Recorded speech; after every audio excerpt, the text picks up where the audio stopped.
दिंडी? मुंबई.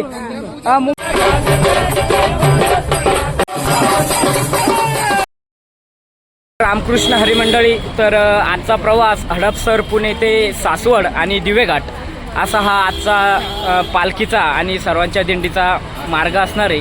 तर आजचा हा प्रवास कसा असणार हे मी तुम्हाला माझ्या ब्लॉगमध्ये दाखवणार आहे. आणि माझ्या ब्लॉगमध्ये मी तुम्हाला आजची दिंडी म्हणजे निघणाऱ्या पुण्यातून सर्वच दिंड्या आणि दिवेघाट याचं दर्शन मी तुम्हाला या ठिकाणी माझ्या ब्लॉगमध्ये घडवणार आहे. तर तुम्ही कंटिन्यू माझ्या ब्लॉगमध्ये राहा. इकडं आमच्या गावचे सर्व वारकरी देवराव कोले, इकडं आम्ही खूप मोठ्या प्रमाणात त्यांना राजी करून आणलं आप्पा मामा. इकडं आमचे नेहमीचे सोबते आमचे अंकल परब काका आणि आमच्या गावचे प्रगतशील शेतकरी समाधान भाऊ पाबळे. इकडं आमचे मामा फकीरबा मामा आणि बाकीचे वारकरी. आणि इकडं आमच्या कॉलेजचे आमचे आदर्श गुरुजी बावणे सर आणि इकडं आमच्या गावचे युवाई आणि इकडं मोरे मामा सगळेजण आम्ही आहे. आणि अजून पुढं ब्लॉगमध्ये मी तुम्हाला सर्व दिवेघाटचा प्रवास या ठिकाणी घडवणार आहे. तर तुम्ही कंटिन्यू ब्लॉगमध्ये राहायचं आहे. तोपर्यंत रामकृष्ण. तर रामकृष्ण हरी मंडळी. तर वाटेत चालत असताना आमचे वारकरी भाऊ आम्हाला या ठिकाणी भेटले. काय नाव दादा आपलं? बाबूराव कोळपे. बाबूराव कोळपे या दादांनी यांच्या निवासस्थानी आम्हाला सगळ्यांना बसून या ठिकाणी चहा पाजलेली आहे. आणि आमचे सगळे वारकरी सुभामपूर गावचे या ठिकाणी चहा पिता. इकडं आमचे अंकल. आणि मी तुम्हाला सगळेजणांना त्यांनी कसं पद्धतीने मॅनेजमेंट पद्धतीने चहा पाजला ते सुद्धा मी तुम्हाला दाखवतो. ते तुम्ही नक्की बघा. सगळेजण या ठिकाणी आम्ही बसलेलो आहे. आणि बघू शकता तुम्ही या ठिकाणी की त्यांचं हे निवासस्थान आहे. आणि त्यांनी आम्हाला आवाज देऊन सगळ्यांना चहा पाजलेले. खूप खूप धन्यवाद माऊलींचे.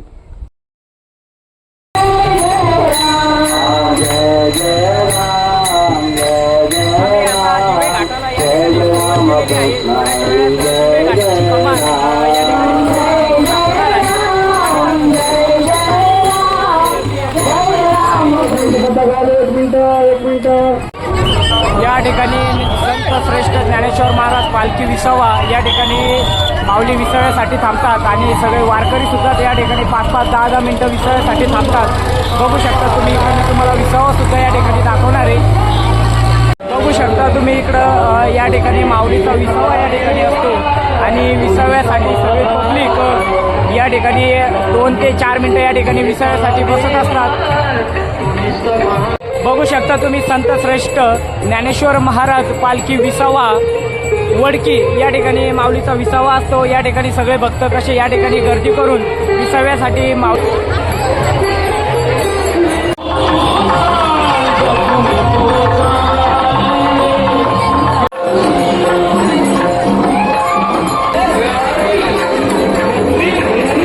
बघू शकता तुम्ही आमची तारा काकू आणि आमचे काका या ठिकाणी फुगडीचा आनंद घेत आहे. छानपैकी सुंदर अशी फुगडी या ठिकाणी ते खेळत आहेत.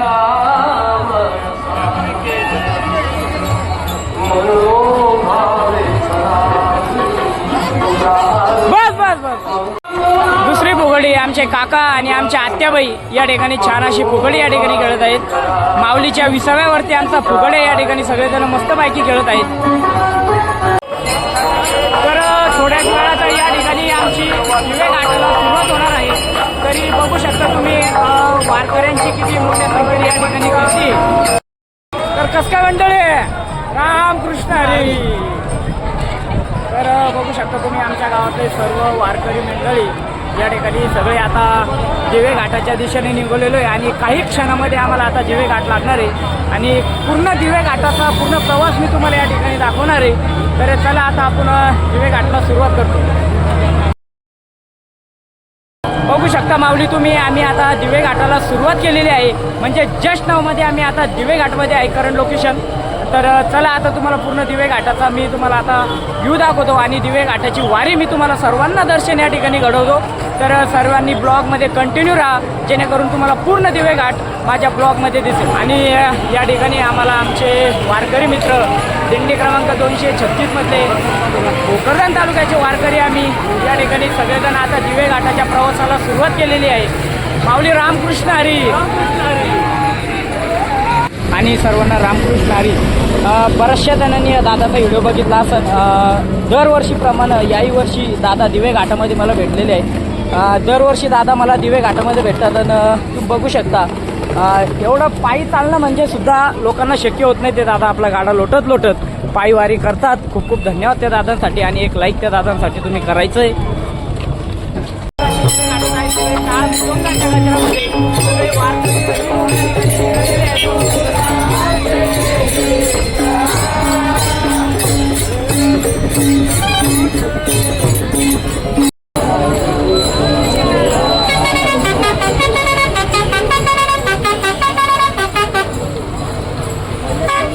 या ठिकाणी आमचे अंकल एका दिवे घाटामधील या पहाडाचं या ठिकाणी ते पाणी भरताय, बघू शकता तुम्ही. आणि गटल्या जायचं फोटोशूट करत आहे, बघू शकता तुम्ही. या ठिकाणी माऊलीच्या रथाला आणण्यासाठी सासवडकरांची या ठिकाणी बैलजोडी जात आहे. बघू शकता तुम्ही कमीत कमी अर्धा घाट या ठिकाणी वारकऱ्यांनी पार केलेला आहे आणि खूप छान पद्धतीनं सगळे वारकरी शिस्तीमध्ये टाळ मृदुंगाच्या गजरामध्ये या ठिकाणी चालताय. कुठली आहे तुमची दिंडी? मुंबई. मुंबईमध्ये कुठून? आणि तुम्ही आता पायी प्रवास कुठून करताय? कुठून? आळंदी ते पंढरपूर. ठीक आहे. तर रामकृष्ण हरी माऊली बघू शकता तुम्ही. मुंबईहून सुद्धा या ठिकाणी वारकरी आलेले आहे माऊलीच्या दिंडीसाठी आणि आळंदी ते पंढरपूर मुंबईचे वारकरी सुद्धा या ठिकाणी प्रवास करताय. बघू शकता तुम्ही माझ्या पाठीमागे हे मुंबईचे सगळे वारकरी आळंदी ते पंढरपूर या ठिकाणी ते सगळेजण प्रवास करताय. आणि निजामाबाद तेलंगणावरून हे वारकरी आलेले भाग्याची गोष्ट आहे. आणि हे तर काय पाहायचं विशेष नाही. नांदेड ज्या मारुतीरायांचं मंदिर मागच्या वेळेस या परभणी जिल्ह्यामध्ये कोसळले होतं तेच वारकरी मोठी आशा घेऊन या दिंडीमध्ये सहभागी झालेले आहे. तर रामकृष्ण हरी. रामकृष्ण हरी.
तर रामकृष्ण हरी माऊली तुम्ही आतापर्यंत दिवे घाटातील सर्वांचं टाळ मृदुंगाच्या गजरामधलं आनंद तुम्ही या ठिकाणी बघितलेला आहे आणि अजून चालूच आहे. आणि अजून थोड्याच वेळात आम्ही आता दिवे घाट संपून पुढच्या सासवडच्या मार्गाला लागणार आहोत. म्हणजे हा मार्ग सासवडचा आहे, पण दिवे घाट संपल्यानंतर तर मी तुम्हाला सांगतोय तर अर्धा सासवड घाट म्हणजे दिवे घाट आम्ही या ठिकाणी ओलांडलेला आहे. तर चला पुढील प्रवास अजून मी तुम्हाला माझ्या ब्लॉगमध्ये दाखवणार आहे. बघू शकता माऊली तुम्ही दिवे घाटामध्ये आम्ही आमची काकू आमची काकडी नाही कुठे गेल्या अजून बाकीच्या आमच्या आत्या सगळेजण आम्ही या ठिकाणी चाललोय. रामकृष्ण हरी. आणि बघू शकता तुम्ही या ठिकाणी आमचे सगळेजण म्हणताय आता खूप पाय दुखले जरा विसावा घेऊ आणि आमचा अर्धा घाट क्रॉस झालेला आहे. आणि बघू शकता तुम्ही आमच्या दिंडीतले सगळेजण या ठिकाणी कसे बसलेत. आई पाय दुखले का? नाही दुखले? रामकृष्ण हरी. आमच्या गावच्या युवाई बुवा आणि यांचे ते युवाई आमच्या गावचे जावई आणि आमचे अंकल आप्पा मामा माझे अंकल आणि आमचे कॅमेरामन इकडं आमचे सर.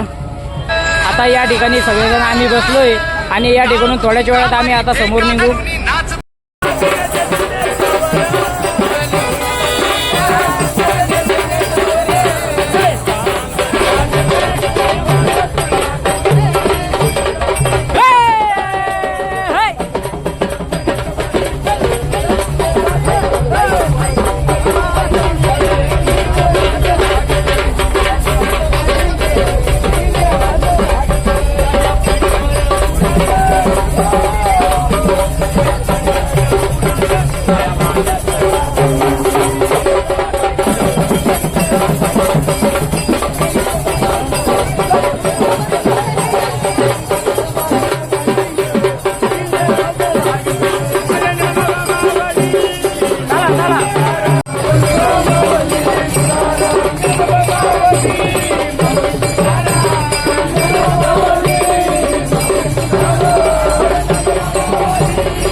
बघू शकता तुम्ही विठ्ठलाची मूर्ती म्हणजे आमचा दिवे घाट असा संपत आलेला आहे.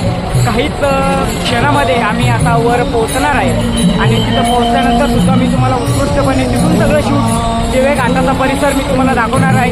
चला आता भेटू वर गेल्यानंतर. तर फायनली आम्ही दिवे घाट कंप्लीट करून वर दिवे घाटावर पोहोचलेलो आहे आणि मी तुम्हाला तुम्हाला मूर्तीचं सुद्धा दर्शन माझ्या ब्लॉगमध्ये करणार आहे. आणि तुम्ही बघू शकता खूपच सुंदर अशी मूर्ती या ठिकाणी विठ्ठलाची मूर्ती आहे आणि या मूर्तीचं दर्शन मी सांगितल्याप्रमाणे तुम्ही बघू शकता खूप छान प्रकारे आणि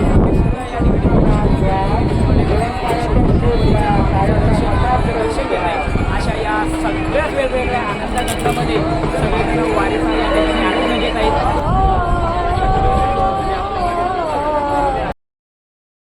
फायनली आम्ही पोहोचलोय आमच्या मुक्कामाच्या ठिकाणी म्हणजे सासवड या ठिकाणी. आणि इथं पोहोचल्यानंतर इथे मुख्यमंत्री काय म्हणते ते देवेंद्र फडणवीस कोण आहे भाऊ काहीतरी ते काही माहीत नाही आम्हाला. हे आमचे शिवभाऊ आमचे गणेशवाडीवरचे आणि गटल्या हे बघा आम्ही सेवा घेत आहे. तर कसं वाटलं तुम्हाला आमचा ब्लॉग ब्लॉग ते तुम्ही कमेंटमध्ये नक्की सांगा आणि जास्तीत जास्त आपला ब्लॉग शेअर करा, सबस्क्राईब करा आणि कमेंट करायला विसरू नका. चला भेटू आता उद्याच्या ब्लॉगमध्ये. तोपर्यंत रामकृष्ण.